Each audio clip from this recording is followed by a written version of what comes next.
сіз қаттыға семіріп кеттіңіз бе? Қанша әрекет қылсаңыз азбай жатырсыз ба? Диетологқа бардым, мен диетологтың программасы істеп берді, соны пайдаланып, бірақ азбай атпан дейді. Фитнеске барып атпан, гербалайттың затларын ішіп атпан, бірақ азбай атпан дейді. Бұл сіздің ол көп ауқат жегеніңізден емес, бұл сізде инсулин көбейіп кеткендіктен. Яғни апай мысалы, бұл инсулин қандағы қант мұғдарын жақсылап назарат қылады да, һәм клеткалардың ішіне тығып жібереді. Бұны организм сезінбейді. Организм сезінбегеннен кейін асқазан асты безі қайтадан инсулин істеп шығарады. Демек, біз қалай анықласақ болады?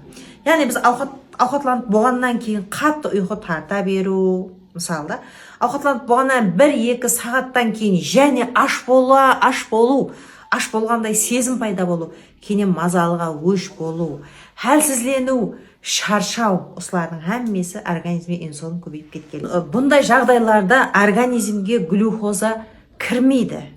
Соннан кейін сіз аш болғандай сезім бола береді сізде. Организмде инсулиннің көбейіп кеткенлігін біз қалай анықласақ болады? Мысалы, қарынды май басып кету, қанша әрекет қылсақ та азбау, денеде ісікілердің пайда болуы, тамырлардың ісінуі, одан кейін шаршау, хәлсіздік. Осындай жағдай сіздерде күзетіліп жатса, сіз ешқашан ертең бараман ғой деген пікірде болмаң. Себебі бұл жақсы жағдай емес. Келің, біз сізге әжайып процедура істеп береміз. Яғни қарын процедурасы, ультрафанапарез аппараттың жәрдемінде істеп береміз.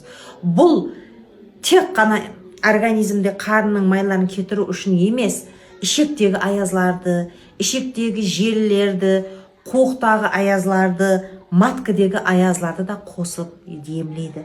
Сол үшін осы имканиятлардан пайдаланып қалың. Әзір күнде бұл ультрафанапарез аппараты қары өзекте. Лишний өзім істеп беремін.